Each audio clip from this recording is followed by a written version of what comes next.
So Keagen, thank you so much for joining me on the You're Not Alone podcast today. I'm really, really excited to have you on, and I'll tell you, it was funny when you DM me on LinkedIn. It was like, well, hey, this is a guest. So I'm always looking for guests, but I was like, this is a guest with an interesting spin on mental health, and I want to give you the floor to introduce yourself. But obviously, you're the author of Torn: Overcoming the Psychological Challenges Post-ACL Injury, and boom, immediately my brain, because it's NBA playoffs, come on, baby, let's go. But my mind goes to Klay Thompson and his story, his recovery journey, and even some of what I've heard just listening, obviously watching the playoffs, some of the announcers talking about him opening up about his doubts and challenges that he went through in his recovery. So I want to dive into all of that today. But first, before we do that, I want to give you the floor just to kind of quickly introduce yourself to my audience. Yeah, sure. Thank you. I'm a psychiatric and neurological clinical researcher. That's my quote unquote day job. I'm the associate director of a pharmaceutical company. So that's kind of what I do during the day. And like later in the day, I also treat individuals who are struggling with psychological issues associated with physical injury, as you kind of alluded to. And I do that. I'm a doctor of occupational therapy, specializing in ACT, or acceptance and commitment therapy, for treating those clients. So. Nice. And yes, I want to dive into ACT, and I'm a huge fan of acceptance and commitment therapy. I think it's one of those talk therapies that once you learn those skills, they're with you for life. They're deployable throughout every phase, every chapter of life. But I'm just curious, sort of selfishly, what was the path that sort of led you into this line of work? Yeah. So as an athlete, I was an athlete for a long time. I played college football, and then briefly after as a arena football player. How tall are you? I'm 6'3". Yeah, I was gonna say you have the frame. I know we're on Zoom here for people just listening to the audio, but the frame, I was like, he's a little bit on the taller side. Okay, so 6'3". Okay. Yeah. I'm taller, and during that time, I played obviously sports, all growing up, and then up until I was roughly 25, and I tore both of my ACLs, and that required 4 surgeries. So I was, acutely aware of kind of the psychological challenges associated with those rehabilitations. And I knew that there wasn't really enough help or people focusing on those issues. And I'd like to say that as soon as those physical injuries happened to me, that's when I decided that this was my life mission. But it wasn't. I don't learn that quickly. That's not how it works. You and me both, brother. Yeah. So after those injuries, I was, extremely mad and making a ton of poor decisions just in my life, relationally, whether that be friends, family, or even, intimate relationships. I got into a relationship with who I would find out would be a pretty severe alcoholic. And I dealt with a lot of emotional abuse due to that relationship. And that kind of, it culminated in me being suicidal for a period of months. And that was kind of the tipping point to go, I need therapy. And that's kind of what pushed me to that point. Yeah. And I'll tell you, it sounds like that, anytime you're dipping into the suicidal ideation realm, we're getting close to rock bottom. And I can tell you that was kind of the case for me too, where it was like, boom, rock bottom. I'm thinking about suicide 24/7. I want to live, but I can't get rid of these thoughts. And that was what prompted me to seek therapy. So I want to unpack your story a little bit, because I'm curious. So when did you sustain your first ACL tear? When I was a junior in college, during fall camp of football season. So. Okay. And so when that happened, was that the start of your own journey with your psychological well-being and the challenges? Like, walk me through that. Boom, you're in fall training. What happens? Somebody cuts your knee, something happens, and what goes from there? So essentially, I've always struggled with mental health issues. Okay. That's been, I talk about that in my book, but it really starts when I was like a freshman in high school. Mm. I've always, been athletic and excelled at least somewhat in sports. And, even though I had that, persona, I would also, no one really knows this unless they read my book, but I would spend a lot of time just going to the bathroom to get away from everything. Not Yes. necessarily because I had to go to the bathroom, but it's just a place to hide. So, Yes. I mean, that kind of just gives you an insight to how bad it was. But yes, I tore my first ACL, and it really changed me from the standpoint of I've never really struggled with a lot physically, but it was kind of like the dual issue, because while I was progressing decently, I could never trust myself physically, no matter how hard I worked. And I even got to the point where after about 8 weeks of rehab, I was able to just slap a brace on it and play in about 2 or 3 games. I always forget which. Yeah. And then I had surgery after the season, trained like crazy for however many months that was until the next fall camp. And unfortunately found out there that I wouldn't be eligible because I transferred from an NCAA school to an NAIA school. So Okay. I had too many credits. I actually found out I had to, I would have had to back it down, the semester before, and no one told me. And I was getting ready I knew I wanted to go to more schooling. I just didn't know what at this point in time. So Yeah. yeah, I missed my entire senior season, and that, furthered me down the path of, internal anger and struggle. And I use that anger positively at this point in time, thank goodness, to train really, really hard so that I would get an opportunity to, go to a combine and show, that I could run good times. And luckily I was able to do that. I got signed by, an agent and a very small arena football team in Nebraska. And I was, very thankful for that. And then before even the season started, my agent was able to get me a private tryout with the Canadian football team, and the tryout was actually in Ohio. So I flew over there and I was able to compete with a lot of D1 athletes, and it was an absolute blast. It was a great opportunity and experience. But the last trip of one-on-ones, I tore my right ACL. And this kind of, it was the end of my career. I knew at that point I needed to focus on school, and I wasn't in the mental state to even pursue an athletic career, because it was a very steep dive from that point. I very much internalized everything, and kind of retreated into myself. And like I said, I was extremely angry and pushing everyone away from me, whether that was friends, family, and again, significant others. And then this is when I started, roughly about 3 or so months later, is when I started dating the individual who I would find out would be an alcoholic. And so it only continued to spiral from there. So I didn't play sports as deep into it as you. I mean, you had a true love for. I mean, I played all the way through high school. That was me. I was sports from the moment that the parents could put a ball in your hand until the end of my sports career, where my athleticism and passion had met its max. So I actually had knee surgery when I was a freshman in high school. Okay. It wasn't ACL. It wasn't a tear. I had bipartite patella, if you know what that is, where the bone had fused together in my kneecap and they were rubbing together. Okay. It hurt like hell. I was taking, and gosh, now I feel horrible saying this out loud, but I was taking probably 8 to 10 Advil a day, just to keep the swelling and pain down, and icing it. And if I played football too, so I played basketball, football, and then I ran track. So if I stood on the sidelines for too long, I would stiffen up. Oh yeah. Okay. Yeah. See, yeah, you get it. Yeah. So, and I even remember, and of course, nobody was talking about mental health. This was back in 2007, probably.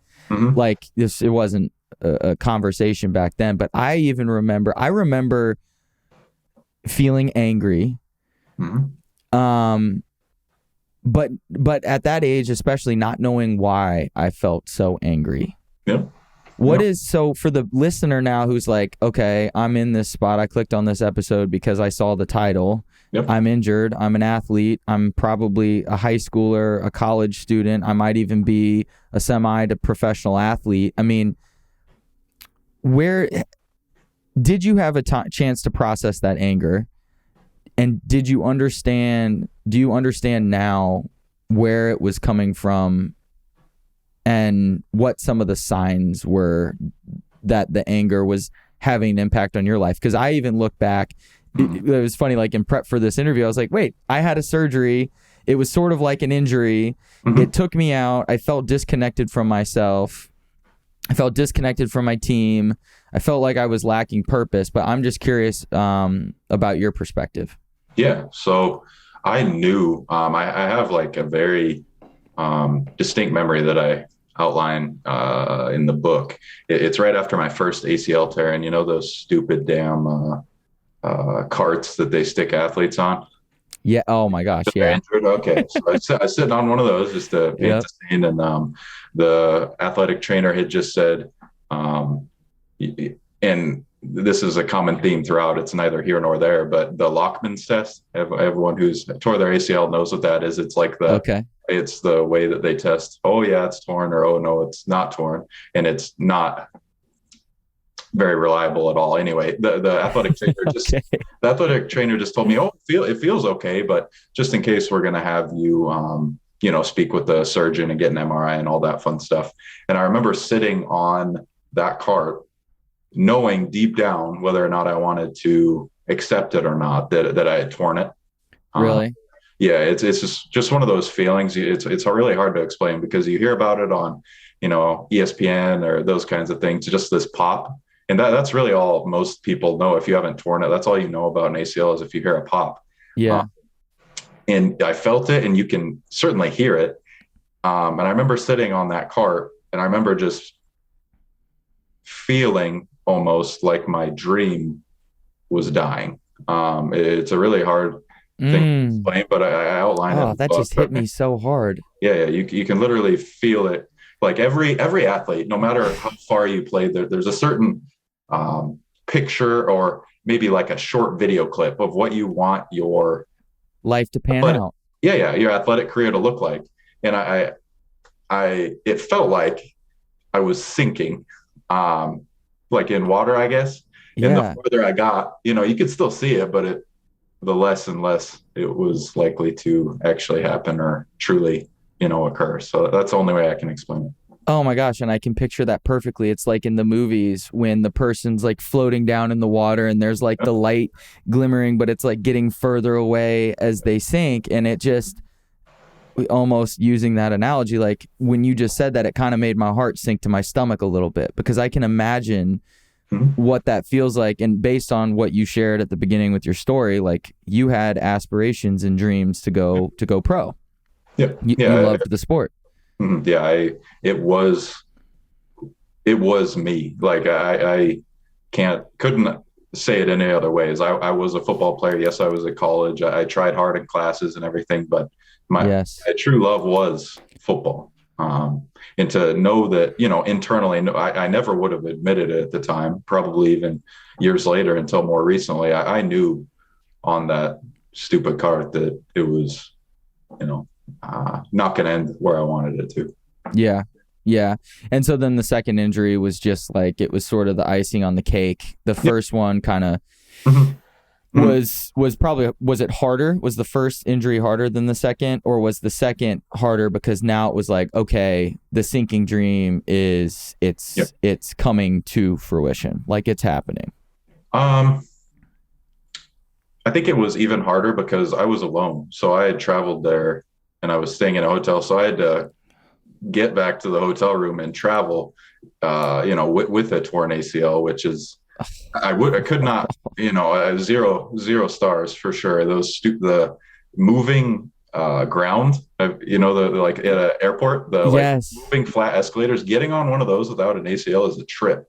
I tell you that for sure. But it was awful. And I could go into like what I think the training needs to be like physically for these athletes, because right now the way we are training them is not working at all. That's why we have such high re-tear rates, and that's another endeavor in the future for me. But anyway, yeah.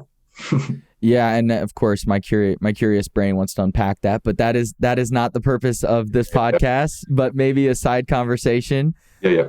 Sure. Identity. You notice I always have my pen out, so people that watch the videos probably always see me scribbling. I've got emotional abuse, suicidal thoughts, and then obviously that identity piece. I want to touch on that, and then I want to jump into some questions. So you're injured, you're angry now. Mm-hmm. Career is wrapped up. You jump. I want to touch on this because I think it's important for people listening. You're sort of in a vulnerable state at this point. Yeah, extremely. You go ahead. No, go for it. Okay, so is an athlete, just in general, I mean, you can speak to it too. Psychological or mental health is essentially just looked as kind of like a ridiculous thing that I don't want to waste my time on. Yes. Mentally strong, mentally tough. That was all we ever received messaging growing up. It was one more rep, push through, fight through it. Like I remember having a conditioning coach that was like, when we're running these sprints, if you feel like throwing up as you're running, throw up over your left shoulder and keep going. It's weakness leaving the body. I will never forget that. Because I hate throwing up. So I was like, I want us, like, you have us out here. It's been 2-a-days. We already lifted. We're on the second round of conditioning here. Like I'm gassed and it's hot. And it's Indiana, and it's 98 degrees, 115 with humidity. Humidity, like me throwing up is not weakness leaving the body, brother. Like that's this is a rough spot to be in. This is the rough spot to be in. That's for sure. Yeah. You get it because you've probably received that messaging your whole life too. So anyways, that's just a funny, and of course you can laugh about it when you're out of it, but God, it's hell when you're in it. Yeah. So anyway, it's I can't even remember what the hell I was going to say. As an athlete, you're like, why the hell would I even address mental health? Yeah. So essentially, just due to that fact, athletes, we don't have any skills to cope with anything if it happens to us without our sport. So for example, my entire self-esteem, my self-identity, we already talked about, my confidence all came from my sport. Like if I had a good day at practice, I felt great. I mean, there was no complaints in my life. I'd bounce around. I'd be happy as hell the rest of the day. If I had a bad practice, well, physically, I knew what I had to change to have a good practice tomorrow. Right. If you remove that, all your coping mechanisms to have that feel good are removed. So you're kind of left to your own devices as far as how do I cope with this? And a lot of times it's definitely not in a way that I would say is positive. So all the, substance abuse, self-harm, those bad thoughts just kind of take over. So, I mean, we just don't have right now a system where, emotional health, especially in the US, is discussed for athletes. Yes. Yeah. How does an athlete, because I even remember like, okay, when I graduated high school, sports over, right, for me. Like I remember talking to a few schools and I just wasn't passionate. Like I can tell you I liked the sport, but I really hated practice. I mean, I really did. And the games were fun, but not so fun for me to put up with college. If you don't practice, you definitely don't want to go to college. Exactly, because then it's it becomes your whole. It like really becomes your whole life. Yep. How does one create an identity outside of their sport? Well, I think it is first understanding why you love the sport. So for me, it's the values behind why you love that sport, and it took me a long time to get to here. So understanding, well, I love football because I can really push myself at it. I'm part of something. I'm part of a team.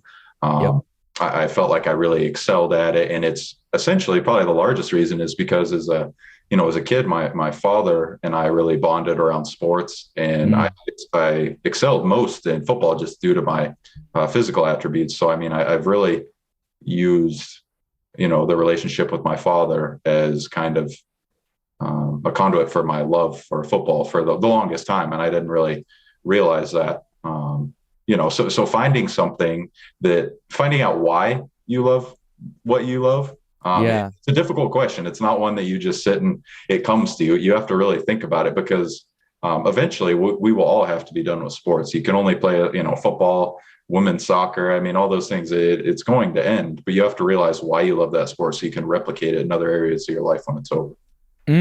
That's a golden nugget, y'all. So whoever is in that place right now, maybe you're making that transition. I know I speak to a lot of college students, so maybe you're that high school student.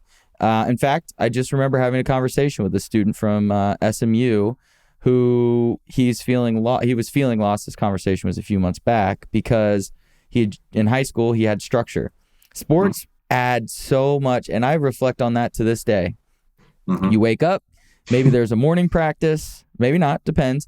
Yeah. Depends on the what season, like what part of the season you're in. Is it off season? What is it? Then you have school. Okay, that's all structured. Then you have practice. And then after you come home, you eat, then there's homework, and then there's, maybe in your case, especially at the higher level, maybe there's some film or something you have to dig into, and then your head hits the pillow, you zonk out, you've used all the energy you have for the day, and it's rinse, repeat. You don't have time to think about anything else. Yep. I couldn't agree more. So that's a total golden nugget. Finding out why you love the sport. What are the values behind it? Is a big part of that self-identity. So let's talk about the emotional abuse and the suicide, the suicidal thoughts. So shortly after the injury, you jumped into a relationship, or how did that work? Well, when I had the second injury, I was in another relationship that deteriorated rather quickly due to myself. I take full responsibility for that just because of you were angry. Yeah. The state I was in, I hated everything. And I got into this other relationship for, not the best reasons. And I found out that it was probably, now it was probably the best decision I've ever made. But at the time it was a very destructive, decision. So it essentially ended up being, I didn't know she was an alcoholic originally. I just knew she was fun. But that spirals rather quickly to, I'd come back from classes and find out that she had drank like a bottle and a half of vodka. And she wasn't a large, individual. So, and it got to the point where not only, I think deep down she knew she was an alcoholic, even though she never would admit to it. So it got to the point where I was drunk constantly, going to, doctoral level classes, taking tests, driving everywhere, because she would say, well, if I drink more, I'm going to kill myself.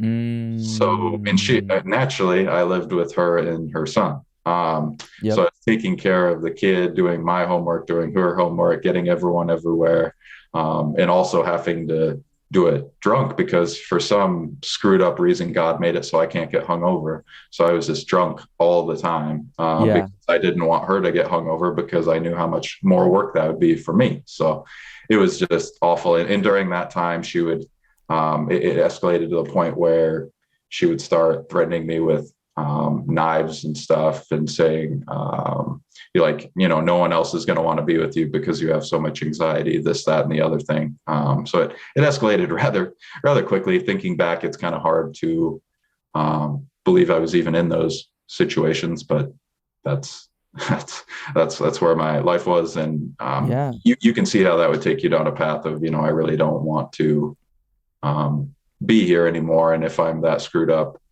no one else will really want me here either. So I had enough strength to get out of that relationship, thank goodness. But another journey began there because those feelings of being worthless, or my personal thought that I perseverated on was I am broken. So that kind of physically and emotionally. And I got up the courage to start going to therapy, and it was very frustrating because I was going to therapy and I wasn't seeing any benefit because I'm the type of person who, if you say, hey, don't look over there, I will look over there. And if you say, don't think negative thoughts, I'm only going to think twice as many negative thoughts. I don't know what's going on upstairs for me, but that's just how my brain works. And so CBT, cognitive behavioral therapy, did not work for me. And I was just scouring the internet. Like, I need to find something that'll help me. And luckily, I found ACT, or acceptance and commitment therapy, and it truly changed my life. Psychological flexibility, made it so I am who I am today. So I love that. And there's kind of, it's a triangle, y'all, for those of you who haven't seen that. And there's kind of two key ideas at every point: acceptance, diffusion, contact with the present moment, the observing self, values, and committed action. I love psychological flexibility. I also do not believe telling somebody that they can control their thoughts is healthy. If you tell somebody not to think about a pink elephant, don't think about a pink elephant. What'd you just picture? You picture a pink elephant. It's how the brain works. Yeah. So oftentimes when people who have anxiety come to me, they go, Zach, I just want to control my thoughts. I go, okay. So that right there, that belief system is what is going to keep you in the spiral of anxiety. Because you're trying to filter thoughts, and you're waving the wand. This is a good one. This is a bad one. Oh, that's an acceptable thought. That's not an acceptable thought. And the moment you start playing that game with your brain, it's exactly what you said. You say not to think a negative thought, you're thinking 3-4x negative thoughts now. You just give them more power too. I mean, it's not like you can just push these things out of your brain and go, oh, now it's negative thought free, or helpful thought free. I mean, they're only going to push back twice as hard. So yes, they are, and I experienced that myself. And so I want to talk about that. Quick question for you. How does one identify, to the listener right now, how does one identify that they are participating in destructive behavior in their lives? They're frustrated. They've gone through something traumatic. It's an injury that's really impacted their life. How do they start to become aware of, like, okay, I'm causing some destruction here in my life, and I can live a different way. I am not broken. I am somebody that has gone through something, and I need to make a change. So I think the first step, and it was the hardest one for me, is, we can talk about diffusion, but the actual step before that for me was not running away from those feelings. It's very common practice in today's society to not ever want to feel bad. I mean, no matter what, I will go to the grave and try not to feel bad. But yep. I mean, the truth of the matter is, you're not going to grow, you're not going to learn unless you can learn to sit with those negative feelings. I know it feels like you might become overwhelmed, or, you just might not know what to do if you have to sit with those feelings, but it's a necessary difficulty to get to where you need to be. I found that the more you sit with those issues and difficult feelings, the weaker they become. So, I mean, if you skirt around the edges of the playground with the bully of your difficult feelings, stand in the middle, it's only going to get stronger. I mean, you're just going to have less and less space to, maneuver. But if you actually go and confront the bully, most times the bully's not going to be nearly as strong as you envisioned. Absolutely. What does it look like for you to sit with uncomfortable emotions and thoughts? Yeah.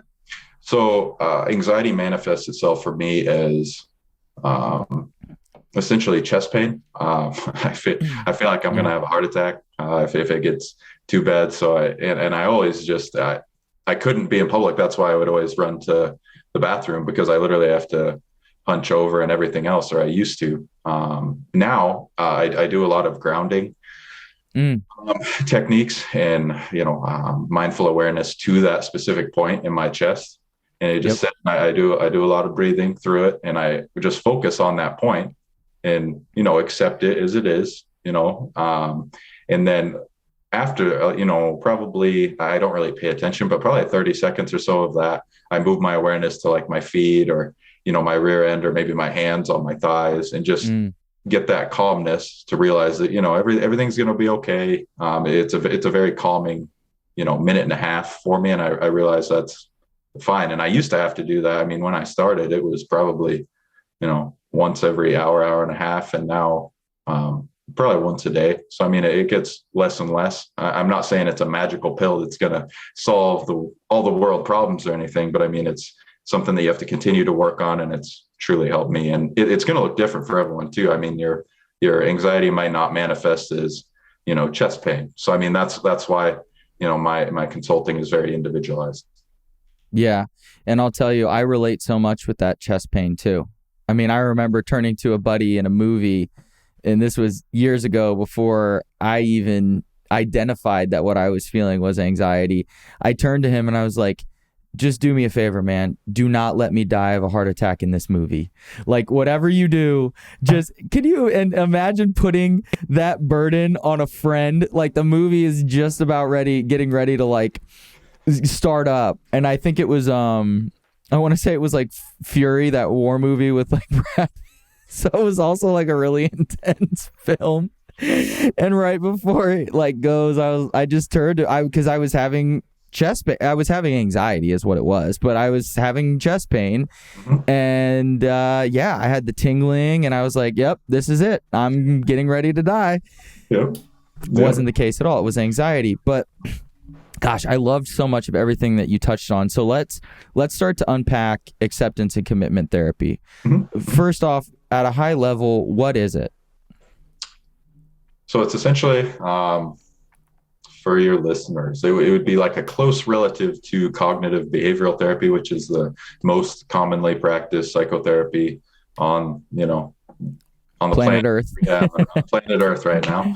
And it's only slightly different because for CBT, its main objective is to rid the patient of any kind of negative emotions. It's trying to get you to, mindfully change your negative thought to a positive one, or, cognitive reframing. Yep.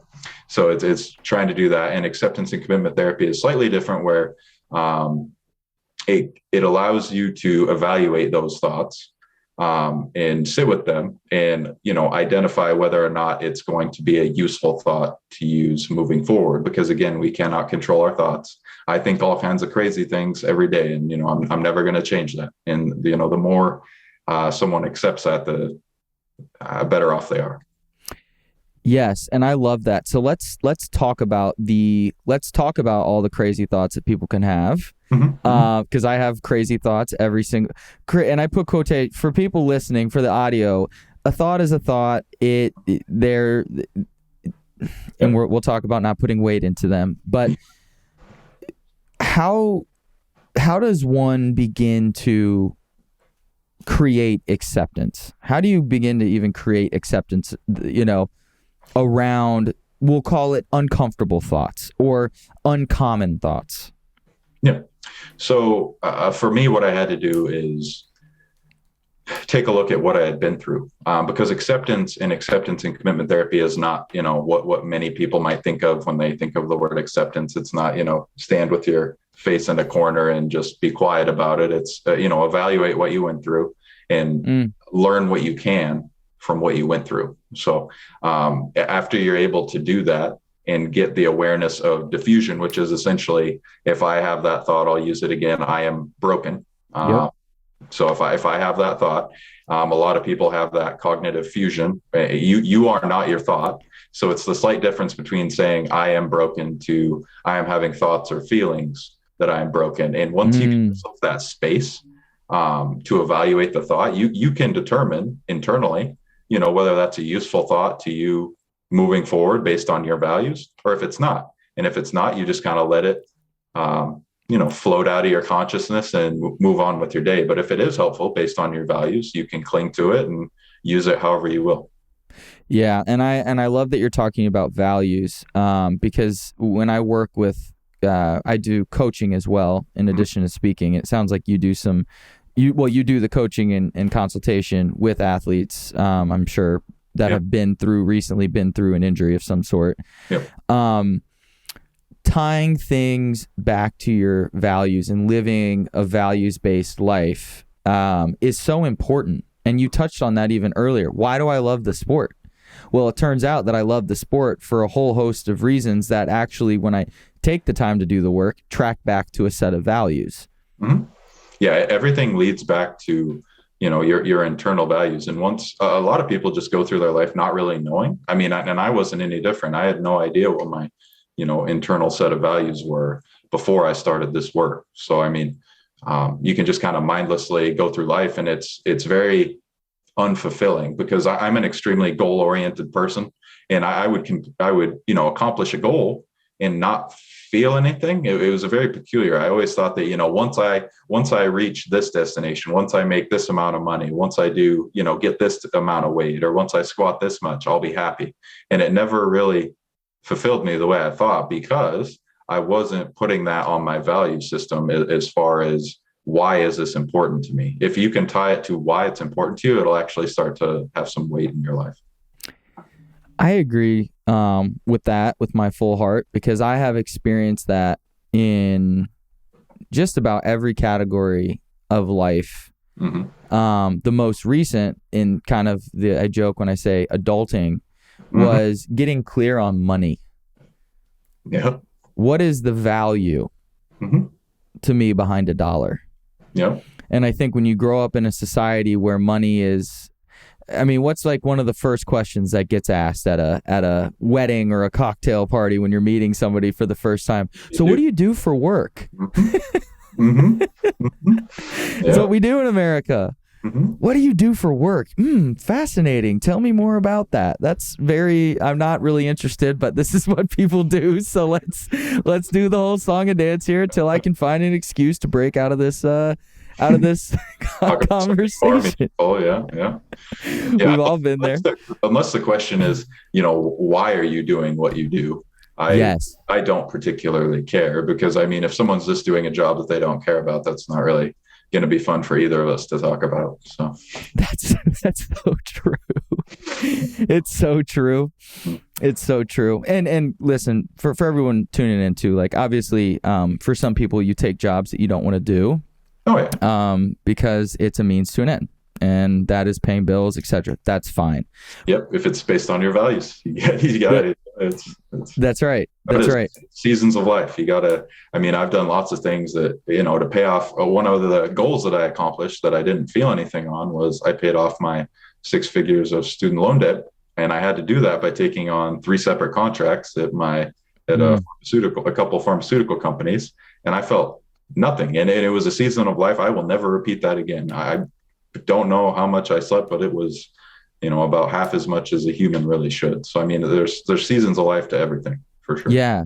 Which then for you is your health one of the things that you value? Is that a pretty high up value? Because when you said I didn't sleep nearly as much as a human, because health for me is like, it is, if we talk about values, like for me, it's in really my psychological well-being, my mental health is really that base that I inform all of my decisions around.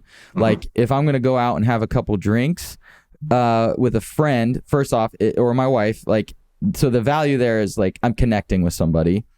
We're having social hour. You're a very fortunate human being where you don't get hungover. I must have gotten the opposite genes from you. I have 2 glasses of wine and I feel like I've been hit by a freaking bus the next day. I guess this is 30, but we're almost 31 now. But like, so for me, eventually, as I'm like kind of going through my 20s, more and more, I'm like, this just isn't worth it. I feel like crap the next day. Like I would rather go work out. I would rather go play pickup basketball. I would rather. So my decisions started to change. Yep. Which is that somewhat of that committed action that's tied to your values. So tying this back to you and thinking about it through the lens of an athlete who maybe is going through it, you said, okay, with acceptance, you're processing what you've been through, right? You're processing all of the different thoughts, you're sitting with them. Then you're diffusing from those thoughts. So rather than being fused to, I'm broken, using that example, saying to yourself, I am a human being that is having the thought that I am broken. And then choosing, saying, okay, does this thought that I'm having, I'm broken, playing over and over again in my head, is this true? And does it align with my values? So what happens after that? So a lot of times, what I do, it's extremely hard nowadays to live in the present moment, but to do so, it is very counterculture as far as, having your phone off and, not looking forward or backward, because that's where a lot of mental struggles start with. It's, looking forward to, am I going to have enough money to pay, the bills this month? Or I hope I heal fully from this injury. I wonder if I'll ever be the same, or I'm mad that I missed out on, different opportunities, or those kinds of things. But really living in the moment is difficult. And there's a number of different, obviously techniques to use. But I mean, it all starts with we are all on our phones way too much, because if you think about what you actually get out of that time, it's nothing. If you could substitute that time with something that will actually provide your life value, I mean, we would all be infinitely better individuals. And I've actually started doing that. And what I found is I actually post a blog post daily just by not doing stupid crap on my phone, scrolling through, stupid Instagram stories or whatever the case may be. So definitely. Yeah. And I agree with you. I've noticed that I have I think we all do to a certain extent. Once you open up the social media apps, it's like an addiction. Mm-hmm. It's a technology addiction. And I think everybody has like this weird separation anxiety from their phone. Where's my phone? Mm-hmm. Where's my phone? I got to find my phone. There's something important on there. Yeah. And it's like, God, I was just thinking the other day, like, that's it. That bothers me. Mm-hmm. It bothers me that I have some sort of addiction to this phone that doesn't allow me to have contact with the present moment. And I actually think back to our ancestors, like primitive nomads. I've been having this thought a lot lately. I'm not romanticizing being a nomadic person, okay? Like, there's definitely pros and cons. I would much rather be able to sit on my couch and throw in an Uber Eats order on a lazy Sunday than have to go hunt down my food. Mm-hmm. Now, certainly, I do think that there was probably a lot of purpose and meaning to that. Like, that was your whole role in the tribe. But regardless, gosh, I don't even remember what I was going to say. But they had to sit with their thoughts. Mm-hmm. This was back before. I mean, even just a couple generations ago, if you wanted to listen to music, you had to either know how to play an instrument or find somebody that knew how to play. Now it's like I can fill every moment of silence with a sound.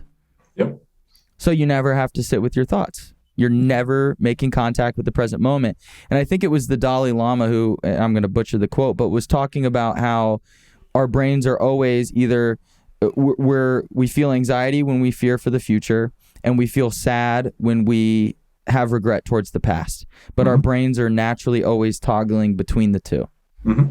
Yeah, sitting in the present moment is difficult, and it takes a lot of practice because, as you said, I mean, we have all these different, the TV, the phone, that if we don't want to, we don't have to deal with our present thoughts from sun up to sundown, and it's really taking a toll on, the mental health of our country and, any other well-developed country.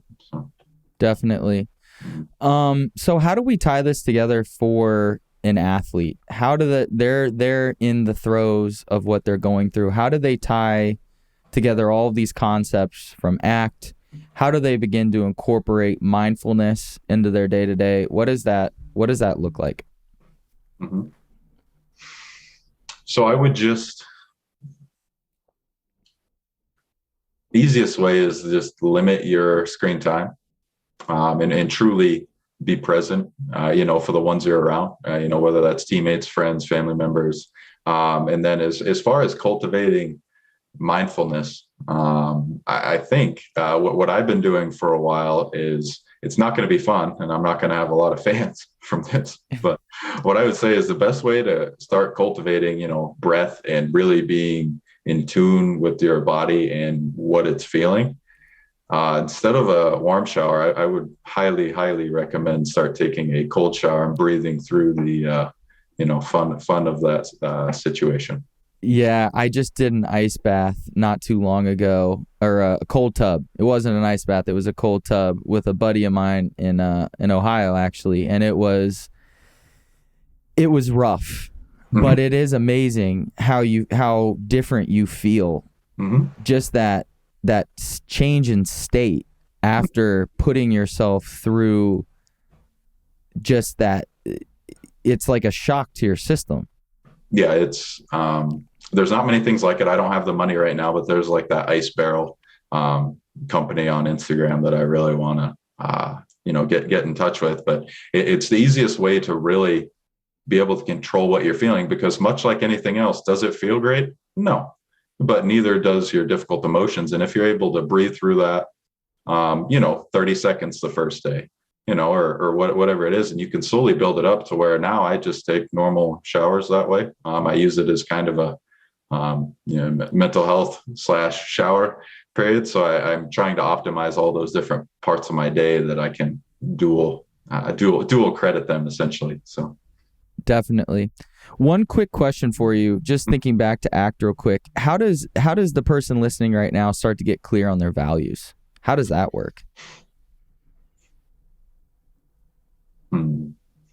Without talking to them. So what I would say is I would take a piece of paper and I would write down 3 things that you truly love, in your life. Maybe that's, a family member, or maybe that's your sport, whatever the case may be. And I would start distilling that down with the question of, why do you love that? And then going why until you get to, a place where you can't go any farther. And that's the same exact exercise I went through. And it helped me, dig into, why I loved football so much. Why, it solved a lot of issues for me if you can ask the question of why, because again, a lot of us aren't asking those questions. We know we love football. We know we love soccer or basketball or whatever the case may be, but we don't really know why. We just know we love it. So the power of why, it's everywhere. Simon Sinek, his book, right? Like, people don't love what you do, they love why you do it, which is exactly what you brought up earlier at the cocktail party, right? I don't care what you do, why do you do it? And if it's not a reason that's like is exciting, then I'm just gonna go through the motions. But why? I love that. Asking why do you love what you love, and kind of getting down to the root cause of that. Huge, great easy example. Something, an actionable item that people can take from this episode. Is there anything that you want to tell my listeners about your book? I mean, I think you've been a wealth of knowledge. You provided your story and some concepts from it, but is there anything else that you want to share?